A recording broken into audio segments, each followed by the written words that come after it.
in the Middle podcast, the podcast dedicated to the music, movies, and culture of Generation X.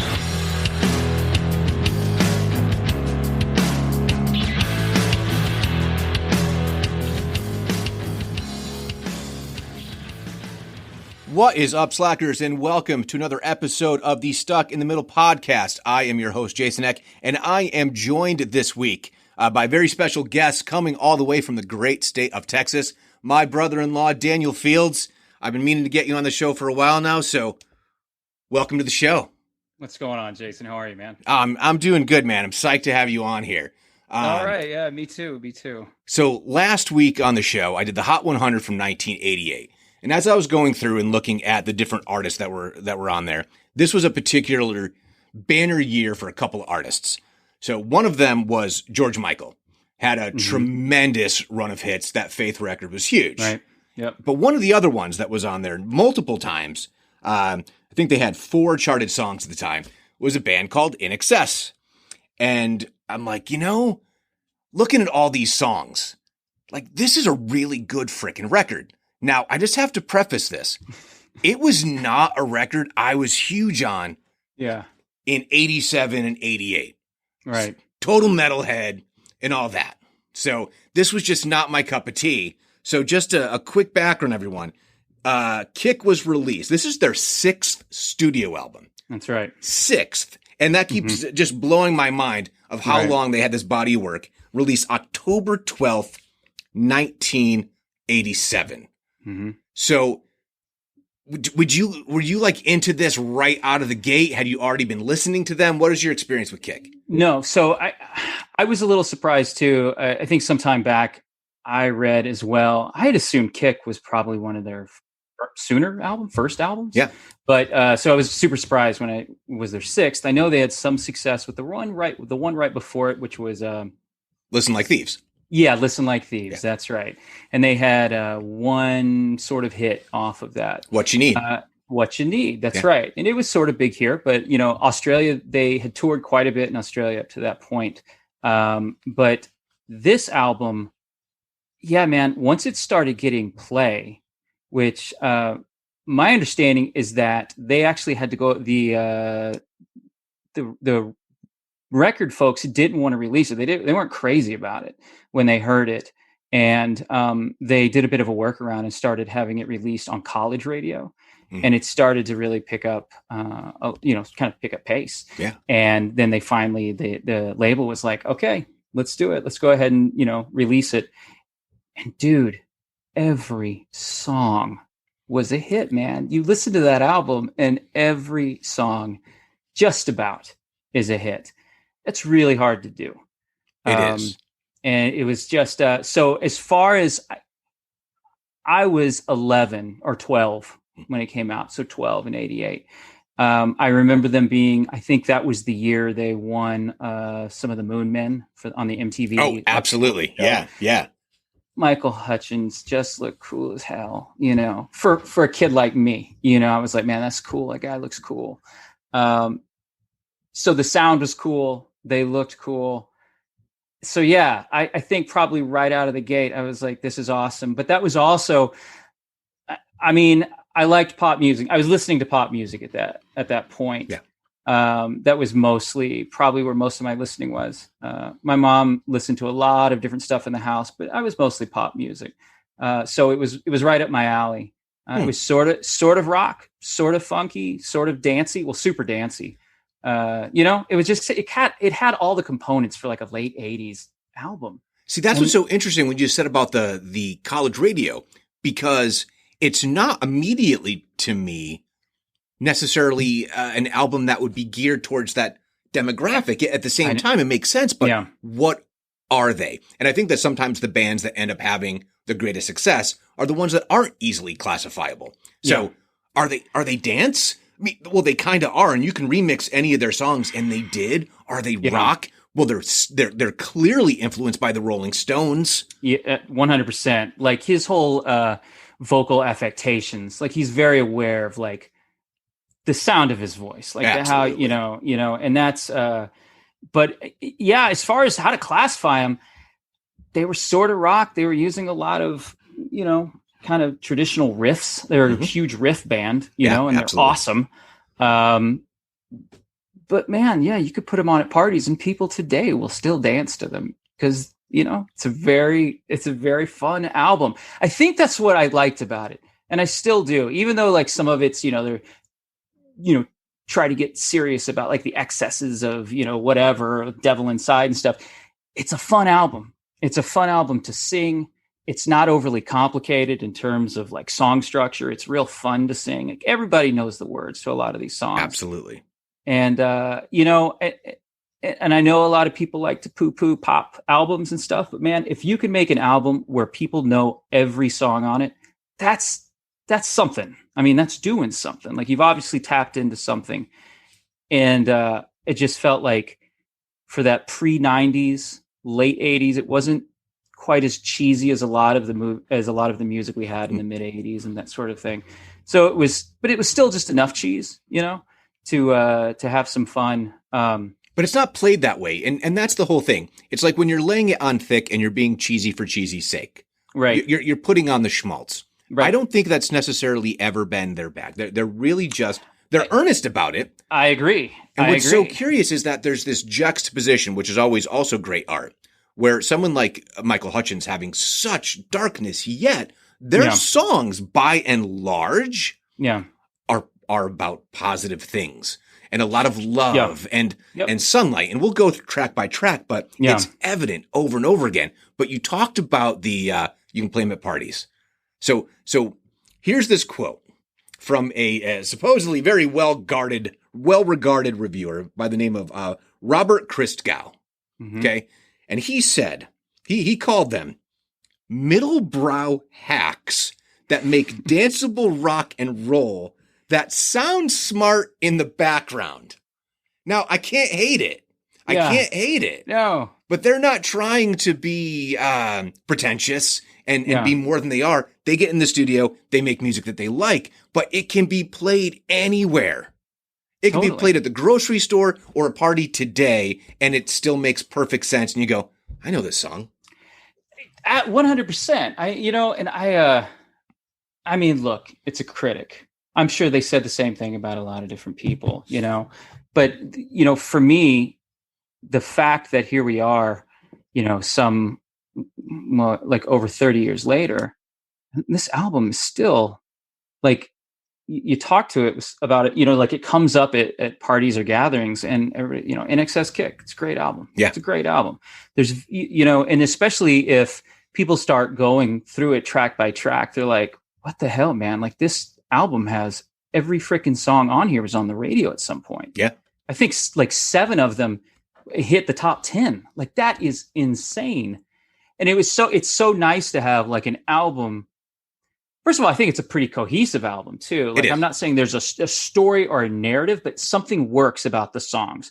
Obviously, the way, like I think it was the Mediate, Need You Tonight, how those songs run right into each other on the album. That video, I think, is what they won the awards for. It was.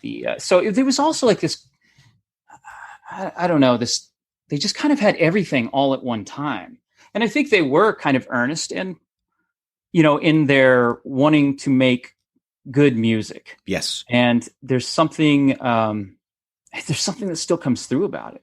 I mean, it's just, it's such a tragedy that Hutchence met such an early end because dude's voice was so good. Oh, absolutely. Like, fun to listen to, super expressive. And it's just, I put, it's funny.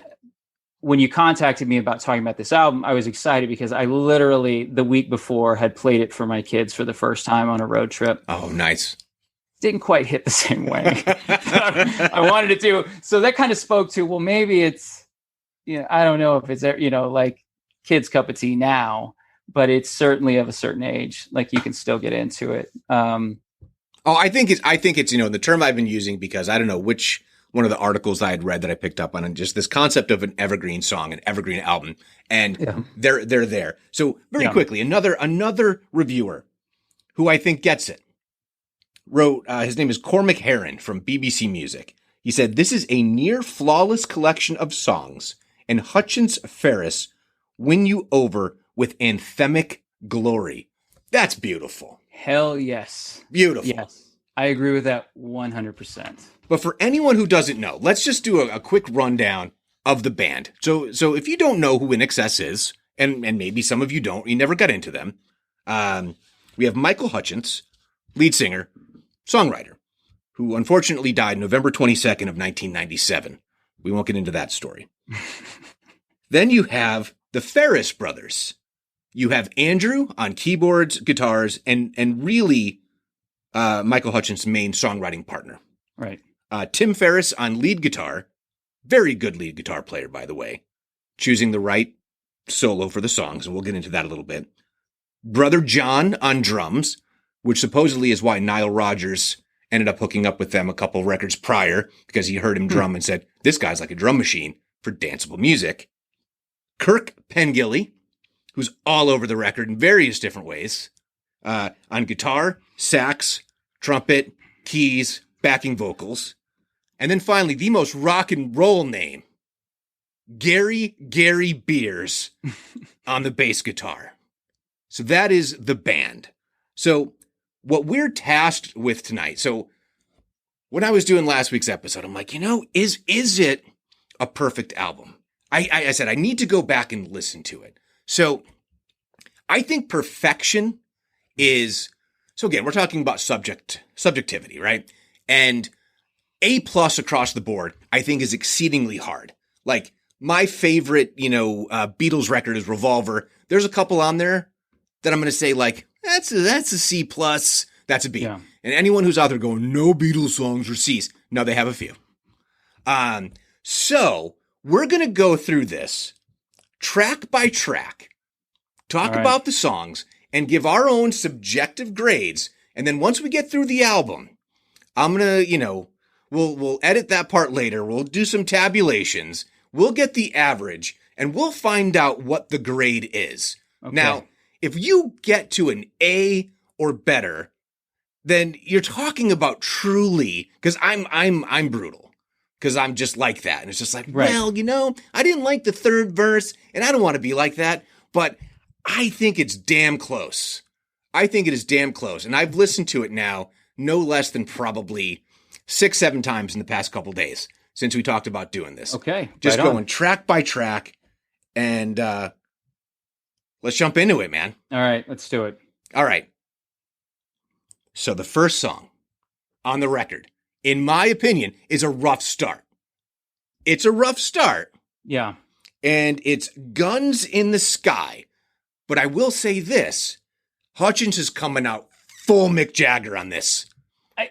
I agree with you. Like, it's not my favorite song on the album. However, it's earnest. It's of its time because, like, Cold War, everybody, let's get rid of guns, whatever, weapons, mass, it's just, and it's out of the gate strong. It's a good riff. It's a good riff. To just come right out. Again, it's not my favorite, but it's strong. Musically, sonically, it's strong. Yes. Lyrically, it's not as strong.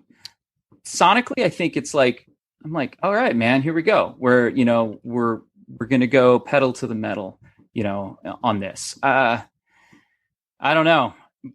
It's an opening track. It's the opening track, right? But you want to always put your best foot forward. Maybe they thought that was their best foot forward. It would not have been my choice. But talking about other time, so they want to put Guns in the Sky. Mm-hmm. Someone out there ain't gonna like it. I mean, that is definitely speaking of Star Wars, right? Yeah, right. But it could be good. Make us love each other. Have to realize I own the future. But then there's a lot of weird da-da-das, that whole da-da-da structure thing. Right. And then you end the last section of the song with this killer heavy guitar. Yeah. It's a very odd opening track. But I mean, isn't that kind of at least it's sort of interesting. It is. I mean, even with the da-da-das and it's the weird sort of visuals that he's describing. that song, and I think I had mentioned this to you before, I think that was one of the first songs that I had heard someone cuss in. Yeah. Like as a kid. And it was like shocking. And at the same time, like as a kid, like, all right. You know, right. Like look, this guy is cussing. That's awesome. I don't know. It's again, it's not my favorite of their songs. I don't hate it.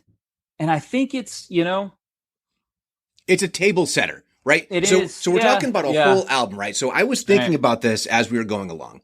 There are some songs that are enhanced by their placement.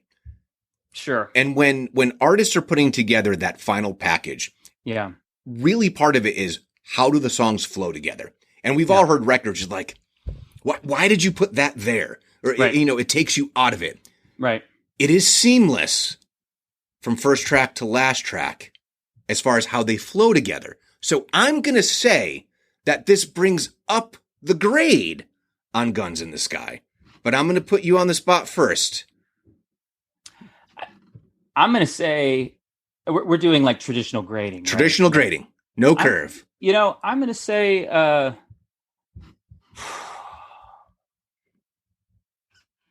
going to say a B+. A B+. Yeah. That's pretty high. Yeah. I mean, because again, like for me, a lot of music for me is more emotionally based, you know, like I can't tell you who produced what and who did what. And, listen to these, these chord structures. Like that's just not my realm. My realm is like how it feels when I hear something, like how it hits. And, it's not my favorite song, but I remember playing that tape for the first time and being like, it's pretty dope. Right on. Let's go. Let's see what's next. So in part because of where it is, like I said, it moved it up. So I'm going to give it a B. Okay. If for no other reason, that final note hits and it goes right into perhaps one of the most perfect songs that's ever been written, with one of the happiest, most upbeat guitar riffs you could ever ask for. So of course I'm talking about a number 3 hit in New Sensation. Dude. Heck yeah, man. It's so good. I don't care when it comes on. If I hear it come on, I'm into it. It's such a perfect song. It's a perfect pop song. It makes you feel good. It's got a great riff. It's fun to sing. Like, it's just like, again, there's nothing really complicated about their lyric structure, which is, some people like complicated lyric structures.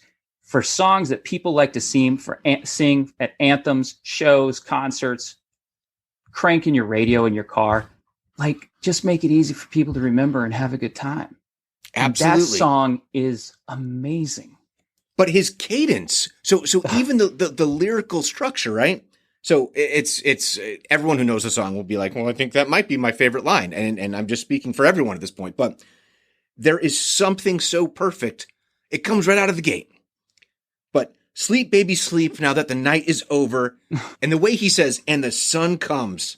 Yes. Like a god. That pause into our room. All perfect so good. Light and promises. Perfect light and promises. That is poetry. It's beautiful, man. It's beautiful. It's beautiful. It's absolutely gorgeous. And it's so fun to hear every time. Because you're right. Like, there's a certain, there is a certain cadence to the way it comes out. And it's just, man, it's just gorgeous. It's a gorgeous line. It's a gorgeous line in any song. Yeah. But it's great to hear it right in the middle, right at the beginning of like this, this great pop album. It's so just good. Beautiful.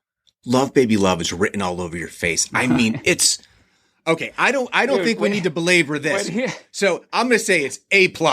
Yeah. 100%. 100%. Yeah. When he yells, love, baby, love. Oh God. So good, man. And his voice is so clean. Like, it has that nice, it's got a little bit of a breakup in it, when it sounds like it's straining, but it's not. It's just awesome. It's awesome. I always kind of looked at it that, one of his contemporaries, and again, it's not to juxtapose people, but, gosh, now I'm drawing a blank on his name. The dude, from Simply Red. Yes. Where when they get into that higher register, when they're really belting, it seems like they're straining, but they're actually completely under control. And it's very R&B. Yeah, totally. And for all the comparisons to Jagger, Michael Hutchence can sing rings around Mick Jagger. Totally. I mean, that song, mwah.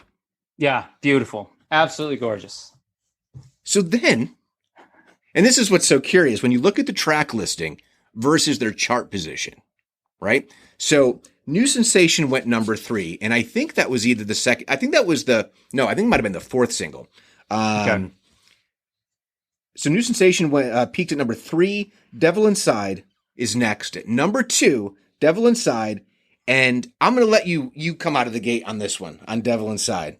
So Devil Inside was as a 12-year-old kid, I didn't quite understand everything they were talking about in it, but I knew it was things I probably shouldn't know what they were talking about. Absolutely. Which kind of made it more intriguing. Yeah. Not to mention, it had the word devil in it. It's like right in the, the title. So I was like, well, there's obviously something here I'm not getting, but this song is pretty good. I think that song's incredible. I really do.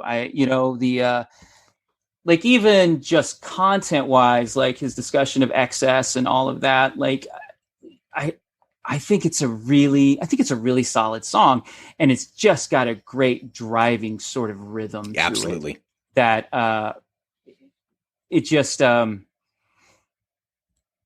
don't know, man. It just carries you forward whether you want to or not into the song. It's just like you're kind of riding on that rhythm as it kind of carries forward. I think it's a spectacular song. I think it's a wonderful, wonderful song. The word that I wrote down is that it's actually patient. It's a patient song. So each verse into chorus, right? So let's say you haven't heard it for 10 years. Right. And you go into it cold. You keep expecting that little guitar flourish, that din, din, din, din. That doesn't come until the 3rd verse. And it's actually building and adding these little layers. So anyone, if you know what I mean, when you listen to the song, there's this little Tim Ferriss guitar piece that way at the end, and you're anticipating it. So now that you know it, you're anticipating it. Yeah, yeah. And it builds throughout the song. But what's so great, you're talking about being a kid. I remember hearing this lyric and going, I know what they're talking about. Here comes the woman. Yeah. With the look in her eyes, she's raised on leather with flesh on her mind. Yeah, man, I remember that lyric. What? Words as weapons sharper than knives makes you wonder how the other half dies. But here's where the patience really comes, right?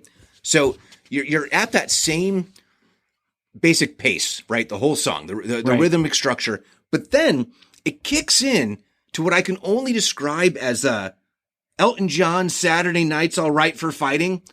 Do you know what I mean? Yeah, where it's like, dun. Yeah. It just completely changes the tone and tenor for that last third of the song. But it has this, that's where I mean this patience. And it's so spectacular, the build up. It is a great build. And I love all the little weird little flourishes that Hutchence would do. Like at the beginning, he does that little Prince thing he does. Yeah, man. I don't know. Like it just makes those little bitty things that he drops in from time to time are just great, man. But yeah, that I agree. I agree with your assessment of it being very patient because it does build. It builds very slowly, almost like a narrative. Like he tells these little vignettes, like each verse before it builds into that like sort of crescendo, which sort of makes sense with the song. But it's great. Yeah. So it's a fantastic song. Again, one of those songs as a kid, I was like, I don't know what any of this is about, but I think I like it. And like the video it's a bit bawdy. Yeah. And they 100%, go right in for it, Yep. There's some gorgeous young lady I remember being in the video. She's obviously the one who's raised on leather. Right. All right. So Daniel, what is your grade for Devil Inside? I'm going to give Devil Inside an A. A. I think I'm there with you. Like I'm right there with A plus. Like I'm right there, but I think it's an A. I get it. Yep. Yep. But I think there's one later on that you're going to be surprised by that I grade very, very high. But okay, we will get there. So next can only be described as the big hit, right? Yeah. And this was the one that has, okay, so here's the question. Before we jump into the song. So everyone, the song is Need You Tonight, which was charted at number 1. However, in your opinion, is it a standalone or do you need Mediate to really fulfill the whole thing? So it's not like We Are the Champions, We Will Rock You. No, not at all. I think it's a standalone song. I mean, the whole Mediate thing, if I remember correctly, was sort of an accident. The way it bled into each other, and and if I remember correctly, the timing was so good on it, like they blended so well, they just left it. But I don't know that it was written particularly as, hey, let's make these two songs into one song. Need You Tonight, I think, is 100% a standalone song, as I think Mediate's a standalone song. I mean, Mediate, I think, is better with the intro, but it's 100% a standalone song, and a damn good standalone song at that. It is. You know, what I wrote down for this was, this song drips sex. Oh, drips totally. it. And it's like, God. Your moves are so raw. Yeah. I've got to let you know, you're one of my kind. That's... Go ahead, dude. It's so... No, man, it's so good. Again, that song is so fun to sing. It's just... because it does. Like, it just oozes sensuality. Yeah. And without sort of crossing over into like crassness. I don't know how to like explain it, but there's something about you, girl, that makes me sweat. Like, absolutely. That is such a good line. It is. Why? Because I feel like a lot of us know that feeling. Human trait. Like, oh my God. Like, and it was just so well expressed, not just like sonically through the music, but his voice is so great. I think that particular song, his voice is super expressive of like what's going on within the song. And it's just, and he's so good. He's a master at it. He leans into this sultry register. Yeah, totally. But the part that I think takes it from being crass is that kind of call to answer. Mm-hmm. Right? Yep. What do you think? And but that's in the higher register. Like, he's answering himself in a different it's that whole call character. Response. Yeah, right. I mean, I can imagine. I've never seen them live. I don't know if you ever had an opportunity to so, but I can imagine an entire crowd full of people, and he does that, and the whole place, I'm lonely. You know what I mean? Like, just out of their minds. God. The I'm lonely, though, the lone I'm lonely, you know, that eventually happens. It's so good, man. Because it's got that heartbreak to it, right? Totally. He's being all sultry and the whole time. But then, where's that coming from? What's this place that's coming from? And then when you realize the biography of the man, right? And what actually happens, this is a weird foreshadowing in a way. He's this lonely man. Totally. And he's already 6 albums in, huge star in his home country and the UK, and becoming huge in the United States. That lonely is so authentic. Mm-hmm. Mm-hmm. It's raw. Yeah. That's a great point. Yeah, you're absolutely right. Oh, that absolutely guy. Right. You know, so I was talking about, the call and response, but taking a quick break here. I believe that had Michael Hutchence not passed on, they would be one of the rarefied air bands that does stadiums. I tend to agree. I mean, I think they would have gotten there. I think they would have too. They were obviously extremely talented. I think their writing duo was proving themselves to be very good at putting out some quality music, quality fun music, pop music, in terms of appealing to a lot of people. And And it was just, I mean, it's just a tragedy. It's a tragedy in as much as that we don't get to kind of experience that talent and that sort of energy and that fun, that it felt very much like he was like, you're right. He's a superstar, but like long-term, like one of the people that still are doing things, still affecting culture. But just wasn't to be, man. It's a bummer, man. So yeah. Need you tonight. What's your grade? A+. A++. Is there an A triple plus? I don't even know, man. Well, it could be the honors class because, this one is a master class. Right. And I'd put New Sensation up there too, but I agree. A+, both of those. Which then brings us to Mediate. So just record structure again. So yes, the beats line up and, they did the companion video, but from a album flow perspective, this is a perfect place for it. Dude, it's amazing. It's amazing. It was like kind of a place to kind of take a rest for a second. Everybody just take a break before we like take off again. Sure. Sorry. Thank you. It's great. It's delivery. It's wonderful.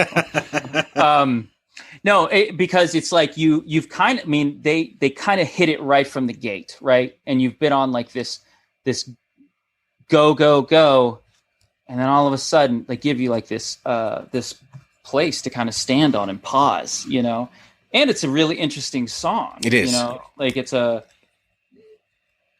some people might call it gimmicky, but like in terms of like the rhyme scheme or whatever, but it's a really interesting song that, brings like some of their politics into it. It's the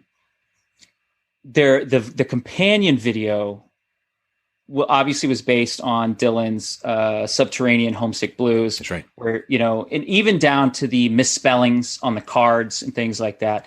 It was interesting. I mean, it was definitely concept. And but you're right. In terms of the pacing of the album, it was kind of great to like bring the level down before they get ready to like kind of take it back up to the next hill on the roller coaster. Absolutely.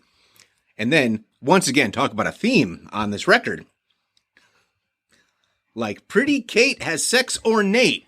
Crazy line. But, they're all annihilate. Yeah. All the, desolate. But then it's like, got to have that sex line in there. That's right. It's not going to be me if I don't got it in there, man. Yeah, Hutchence has always got to get something kind of weirdly dark and sexual in there. Got to add it in. And then the other note that I have here. You're right. Like the rest of it's like, talking about the conversate, the animals we ate, guilt debate, right? It's just like, it's all like issues. And then it's like Pretty Kate have sex ornate. It's just like, all right, man, let's. For the longest time, because I thought it was, when I was younger, I didn't look up the lyrics, right? We didn't even have that technology unless you had the album, right? And for the longest time, I thought it was because of the Aussie accent. And he was trying to say, Pretty Kate has sex all night, but it's like, he's like trying to make it fit the rhyme scheme. Accent, yeah. We're going to make it fit here, man. Yeah, totally, man. but the other note I have here, and it comes up a couple times, but this is, and maybe this is why, you're talking about you played it for your kids, right? Now we're of this time, so we're very comfortable with the saxophone. Oh, yeah, I'm so glad you finally broached this. Because there's a whole lot of saxophone. There's a lot of saxophone, man. And even at the end of this, man. Just a nice little interlude. But I mean, that is some 80s saxophone all throughout there, but it doesn't sound dated to me. I agree. Because there are some 80s songs where like the saxophone comes in and I'm like, God, why? Stop with the saxophone. For whatever reason, I'm totally comfortable with it on this album because it feels like it's well integrated. It's not overused. Mm-hmm. It seems to fit. But yeah, man, there's a lot of saxophone. And it's used mostly as it should be, as a blues instrument. Right. It's meant to be emotive. Yeah. Here it's meant to just be kind of I don't know, it's lush. And it's just this little flourish, little addition to it. And I think it works really, really well. I once had a conversation with a friend that said, the song "How Do I Talk to an Angel" by Jamie Waters from 90210 was the last great saxophone solo of the era. And that was like 94 or something. It's like, no, we're done. We're done. That's it. Yeah, Sax is done. We're finished. We're good. So Mediate. What do you give that for a grade? Mediate, I'm going to say... I'm going to say a B+. It's not an A for me, but I mean, it's a great song. And like I said, I like what they were doing with the video. I just thought it was interesting. I'm going to be honest. When I was 11 and 12, I knew who Bob Dylan was. I had no idea that that's what that whole video was based on. Yeah. And then, as you get older and you become more musically educated, I was like, oh, that's where they got that. So I think that was interesting that they were even trying some different stuff like that, because most of the videos at the time were kind of garbage. Yeah. I mean, they were fine for the time, but they weren't really pushing, I don't know, any artistic boundaries for the most part. Some were. Yeah. But yeah, I think a B+. I mean, it's not my favorite song, but it's a good song. And again, I think structurally within the album, it's kind of perfect, where it sits. It is. So I'm going to go with a B, and that is with a markup. I probably would have had it at a B- if it's all by itself, because it wouldn't be a song that I'm like, you know what I'm going to listen to from INXS? I'm just going to listen to Mediate. That 100%. It'd be You're weird. Absolutely right. I agree. The markup though is for the video and the presentation and how they were kind of packaged together and how great it was. So you have a B+ and I have a B. So the next one is a weird one. It's a cover song, and I will admit I've never heard the original version, and I keep meaning to do so, but I just haven't pulled the trigger on it. And we have The Loved One, which is a cover by the Aussie band The Loved Ones. Right. You wanna kick us off on this one, Daniel? I'm going to tell you, this is not one of my favorite songs. It is, if I'm in a good mood and I'm listening to the album and I'm really vibing on it, I'm going to tell you something.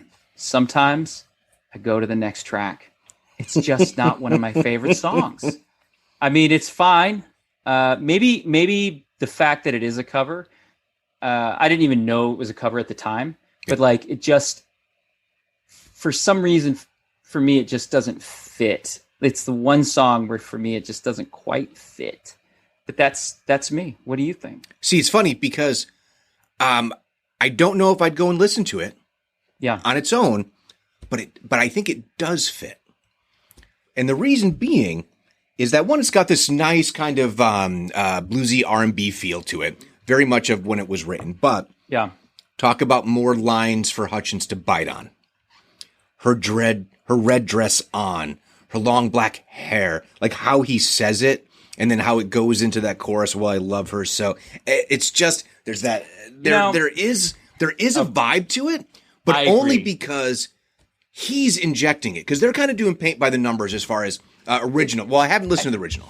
Yeah, it's a very standard blues structure. Yes, like that song. Okay, maybe I'm being a little harsh on the song because yes, it's a very standard blues structure, and he's very much like got that sort of Jagger-esque swagger for the verses. The chorus I love, like, quite honestly, now that I'm thinking about it, like chorus what is it? I need you so, I want you now. Yeah, like all of that. Like he does give it. I will agree with you that he gives a very simple song, like a lot of life, but it has more to do for me with his verbal presentation of it. Absolutely. So I mean, it's again, like it's not one of my favorites. I don't hate the song. It's just sometimes I'm like, this is almost it feels a little slow to me or something, but artificially, like that. It just the rest of the album is so like almost dance pop driven, and I got no problem with like blues driven music at all. Not that it was super bluesy, but it is a very straightforward sort of blues riff in terms of like the way they're presenting it. But yeah, okay, maybe I'm being a little harsh on it. It's just not my favorite. It's not my favorite song. I do like the chorus. Now that you say it, like I do love that chorus. It is a good chorus, man. It is. And I think that's his delivery is great. And I think they probably heard it when they were younger. Yeah. And like, that's a hook. Yeah. And I love it. And we want to do a nice homage to it. And they just gave it a little bit of something. Yeah. But yeah, just long black hair and how he says it. Like just, it's Michael Hutchence.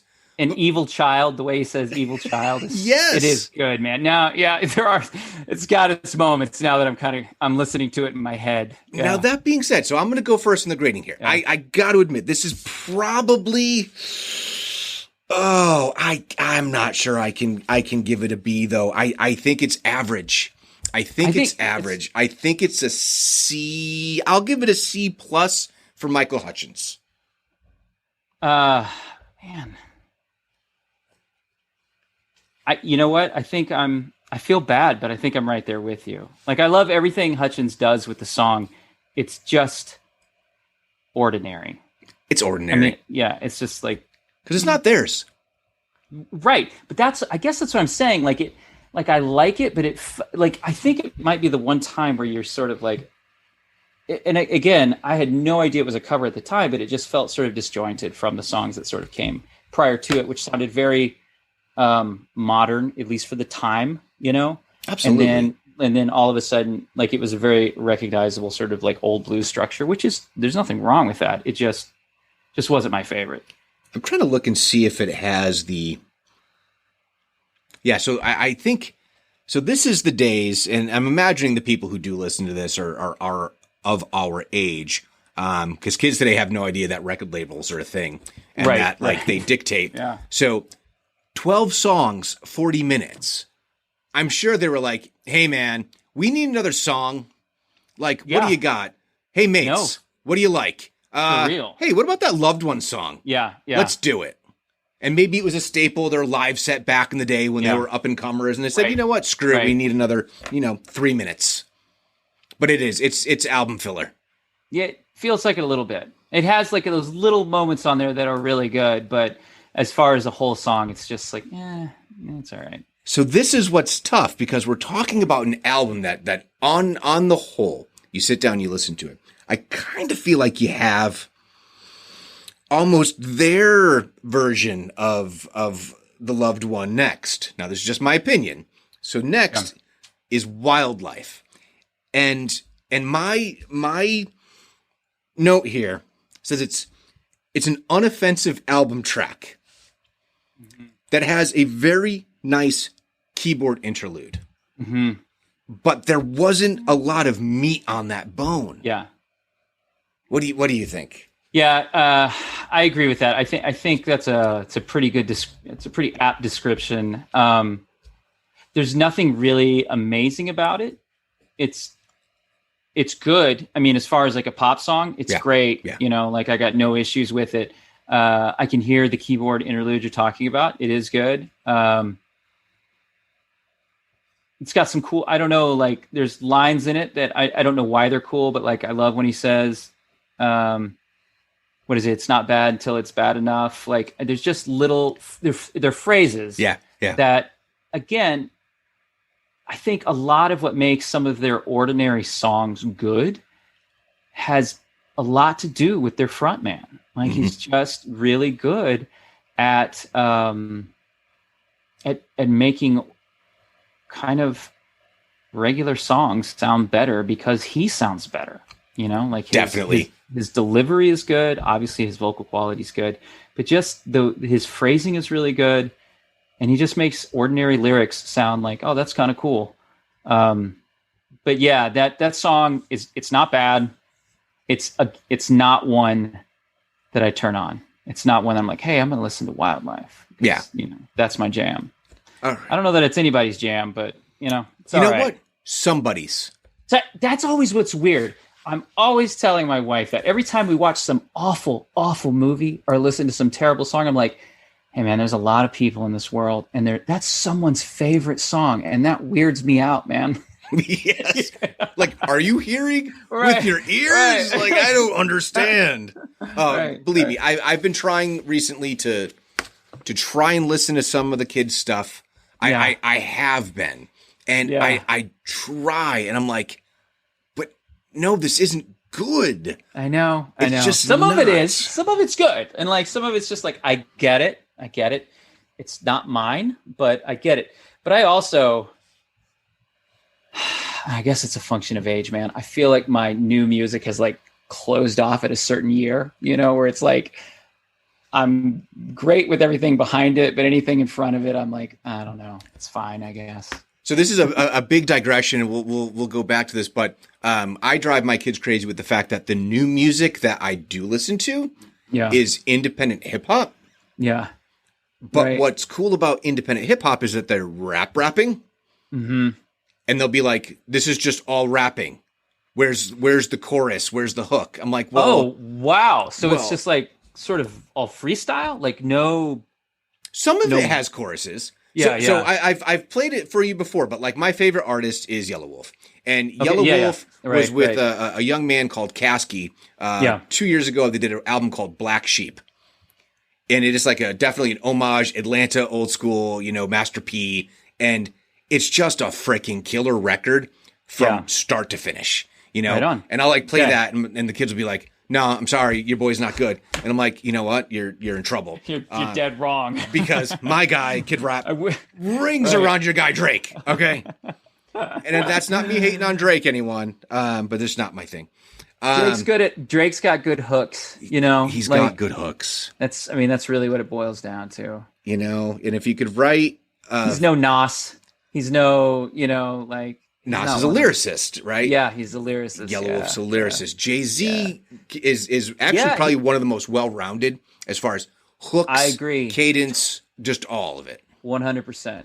Yep. And I know that you are a fan of the man called Ye. I am. Well, whatever you want to call him. He's kind of gone off the rails musically in the last, few years. Like there's definitely a cutoff, but as crazy as that man is, there's no denying the influence that he had on the hip hop genre. And every time an album would drop, it sort of changed the landscape. Absolutely. But I maintain that Bristol Palin is a better MC. So what is your grade, Daniel, for The Wildlife? So Wildlife, I think I'm definitely C+. C+. Yeah. And you know what? I was going to give a C, and it'll average out, and we'll be all set. Okay. So now, I mean, this is I don't want to act, all like a cliche or anything, but I will say that the song that was number 7 to me is just a standout track of any era, any time period, vocally, musically. Mm-hmm. It does not matter. I think this might be my favorite song on the album. I think it is my favorite song on the album. And man, it's got some saxophone for you. Yeah. Never Tear Us Apart. Never Tear Us Apart, man. And I was hoping you were going to mention the saxophone because, man, there's a lot of saxophone in there. But it's like really sexy, swanky saxophone, man. It's really good. Heartbreaking. It's from a real place. It's just like when a singer really builds up, right? Yeah. Really comes from the diaphragm. There's something about a great saxophone player too, when they're equally feeling the same emotion that's coming through the lyrics. And instead of having it come through their vocal cords, it's blown through this saxophone. 100%. And man, oh man. 100%. Kirk Pengilly kills it on here. Yeah. That song is incredible. I mean, it's beautiful in terms of structure. It's beautiful lyrically. His delivery is kind of flawless in it. I think it is. I think it's just absolutely gorgeous. I think it's one of the best love songs, certainly of that time.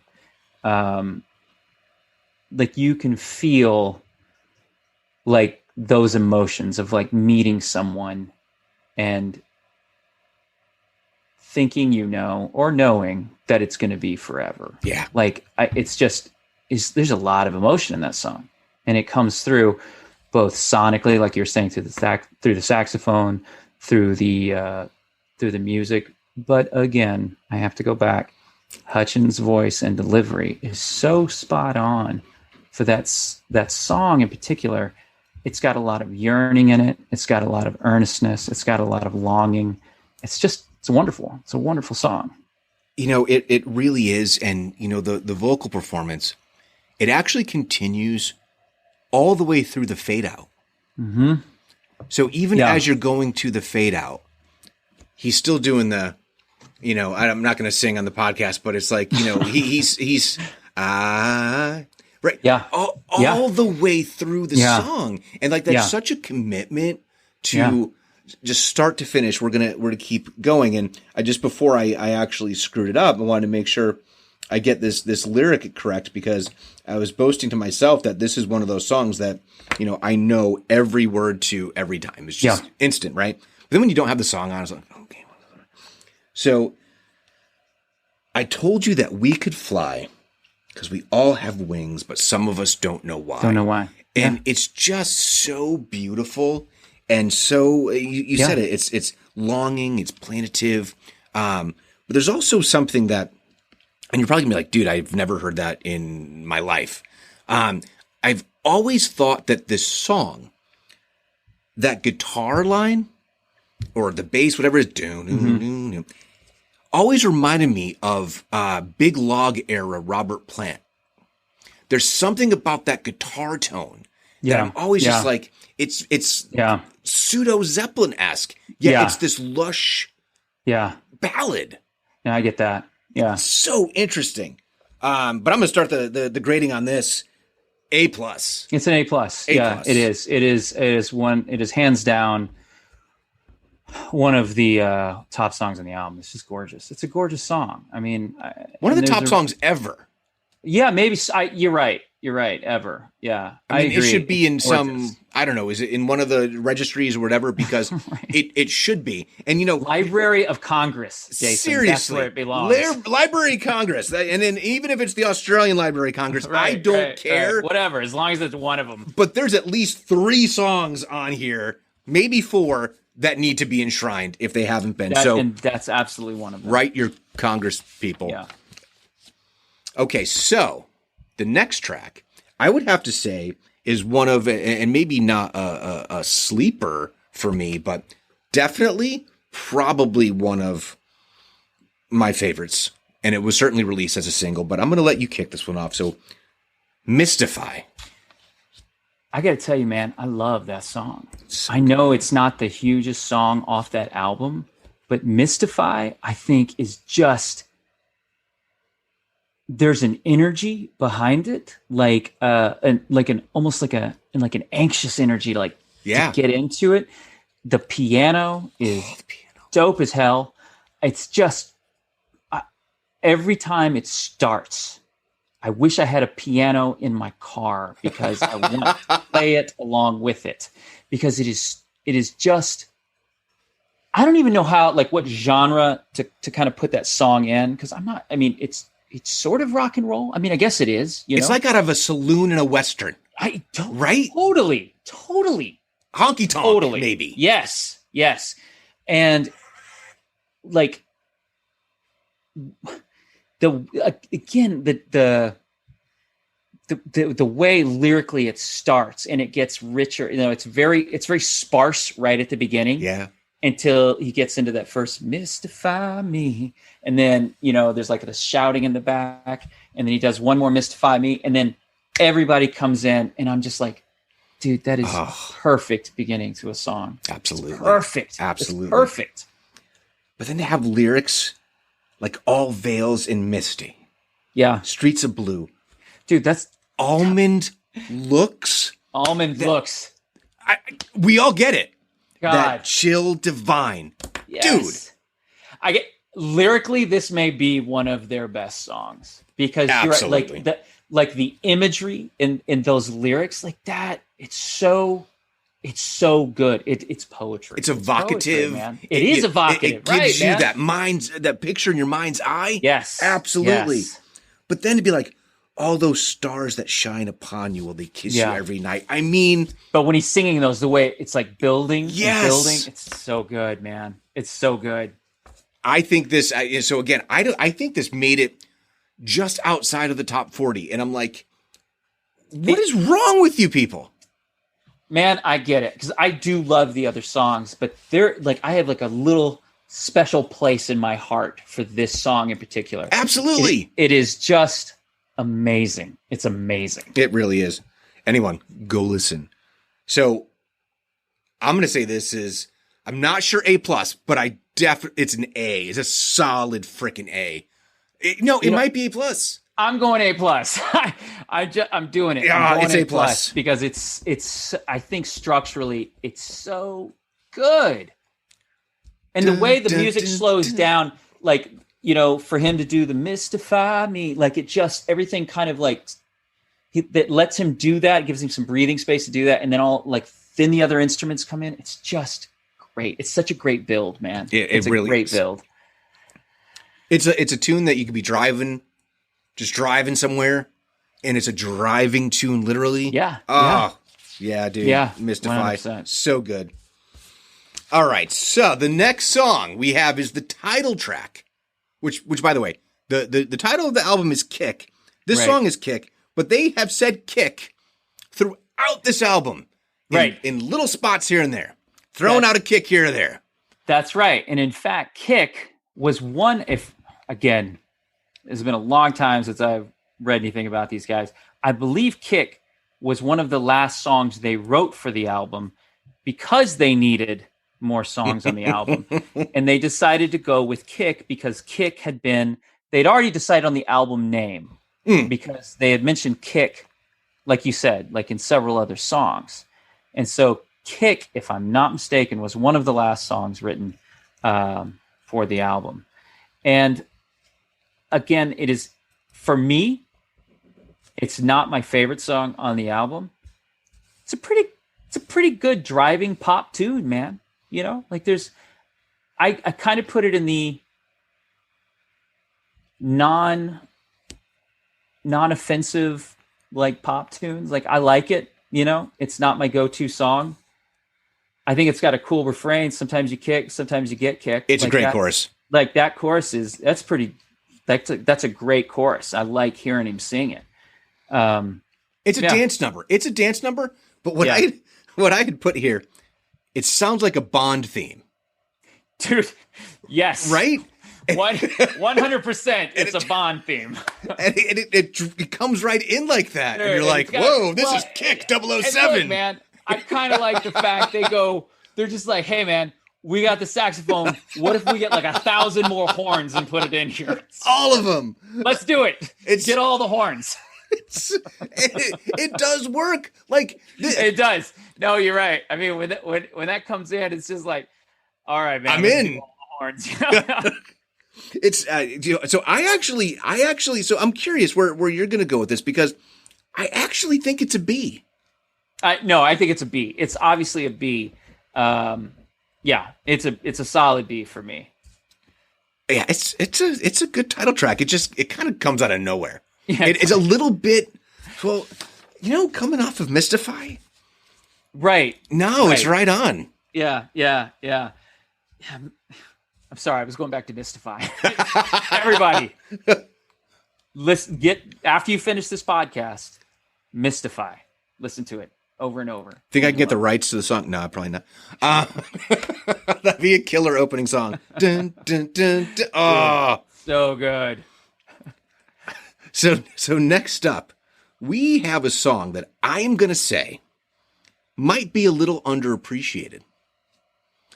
And that is Calling All Nations. Mm-hmm. Because it is a party song. It's a dance song. It is upbeat. It is positive. And you want to talk about a little piece of advice? You've got to find some time and devote it to you. Yep. And then that chorus or refrain. So come on down to the party. Yeah. It sinks right in, man. Yeah. It's a great party song. It's It 100%. Everything you said, right on. It's a great party song. I think it is underrated. I love the little guitar riff, the little like jangly, guitar riff jangly. They do. It's super catchy. It's got that. It has that like, it's got that party song quality. 100%. Yeah. There's, again, and I know we're beating a dead horse on this one. Hutchence cadence. I know. And it just he's calling you. Yeah. For this party. Right. And I'm Come on down. If Michael Hutchence asks you to go to a party, you go. Yes. Just you don't. Anyway. So stay away from the belts. and don't go near Kylie or I'm going to say there's not a lot to go over with Calling All Nations, but no. I'm going to say that's a B. I agree with that. I agree. Just a B. And now we have arrived at the final track. The final track. And I just have to tell you, and I don't curse on the podcast, so I'm trying to control myself. This is a great effing song, and I don't know why this wasn't released as a single, and maybe I'm just out of my mind, and I just think it's so good, and this is Tiny Daggers. Right, I know, right. So it's funny, Jason, I knew we were going to deviate at some point. We made it pretty far, man. We made it a long way. Which is incredible. But here we are at the home stretch. And really, Tiny Daggers is such a lame song. Man. No. Okay, maybe lame is a little harsh. It is. After Calling All Nations is over, I'm like, oh, well, the album's over. I don't get Tiny Daggers. I don't. I mean, I would put it in the non-offensive. I don't hate it. It's just, it's Tiny Daggers. I don't know. I feel like it's just like, let's put this song at the end. What do you love about it? That opening and the ever stop to wonder. And again, I'm not going to deign to do that on. Yeah. Good opening. Holy shit. That's a good opening. I can hear it. That's a good opening. And you kind of no doubt about it. Wait a minute. So, and maybe it almost doesn't fit with the rest of the song, but it's just so killer. Like, it is such a unique and interesting vocal line. So again, maybe this is the singer it's really and lyricist. Catchy. Yeah, it's really catchy. And who put the tiny daggers in your heart? I mean, it's really good. And then there's this great, simple Tim Ferriss guitar solo that is so appropriate. So the best guitar solos, they're not trying to do too much other than just serve the song. Right. And this is amazing. An amazing guitar solo. But that ever stop to wonder. And they do it a few times. And it's almost like it should be where you're going into the chorus because of the sound of it. Oh, dude, I love this song. And I don't think I'd ever really listened to it. I don't think I ever really listened to it. And doing these run-throughs the past few days, I'm like, Tiny Daggers is really freaking good. What a great closing number. And I'm going to tell you right now, Daniel, I'm giving that an A. I am giving it an A because I love that freaking song. All right. You're making me want to listen to it again because I got to tell you, it's just one that I kind of tracked through that last song, but maybe all these years, but you're right. Like, I do know the opening words to it. I'm like, it does have a nice strong start. I'm going to give it, because I don't find anything offensive about it. It's not hard to listen to. I'm going to give it a B-. B-. I'm going to give it a B- with the stipulation that I could revisit it. Like, I'd like to listen to it again because I feel like I haven't heard it enough again because I typically stop. But I'll keep going. That tomorrow I'm going to listen to it again. Yeah, it's just if I can find a new understanding. It keeps hooking me, and I'm just like, okay, wow, what is it? And I keep thinking about that vocal line, that vocal melody, And I'm like, how did he get that? And I'm trying to find what it reminded me of, right? And normally I can find something that's kind of analogous. There is something familiar about it. Right? Yeah, there is something familiar about it. But I just can't. Like in a good way, where it's, yeah.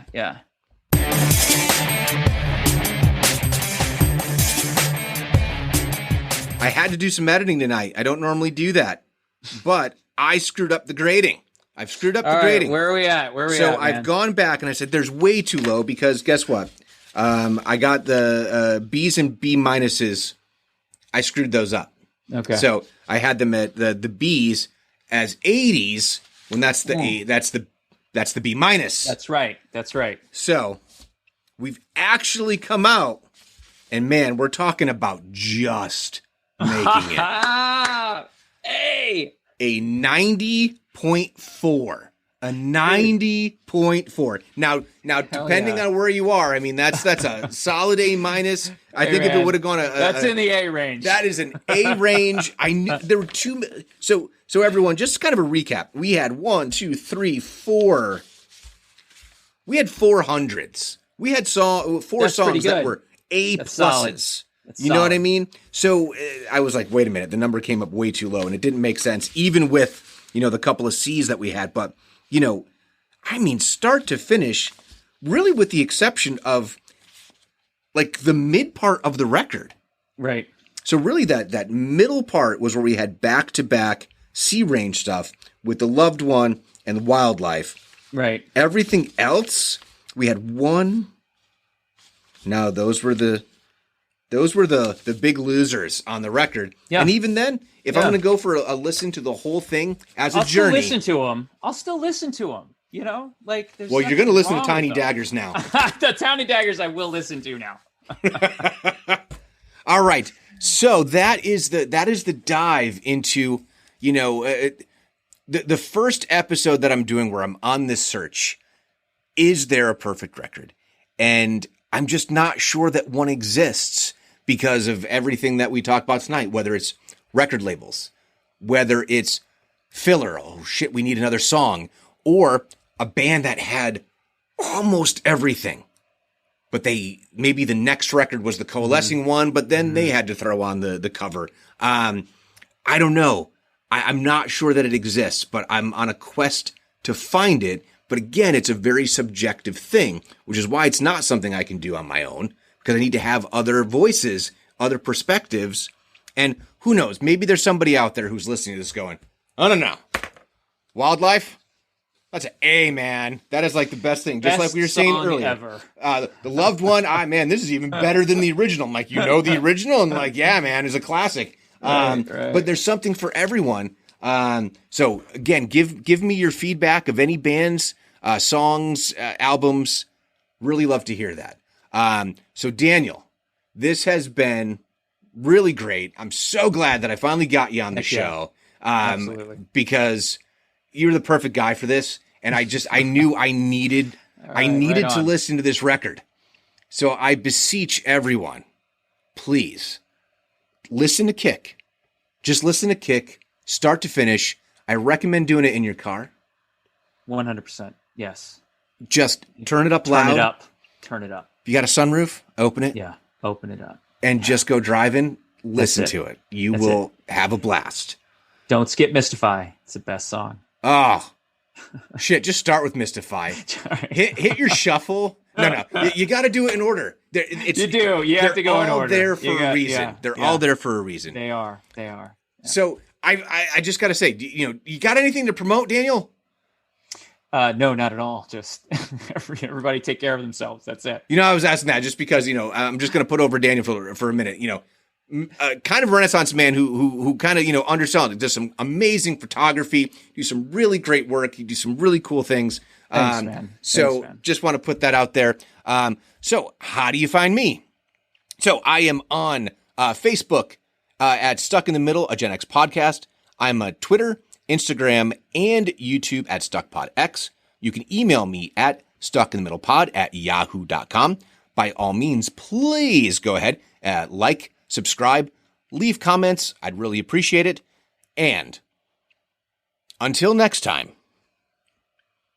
later, slackers.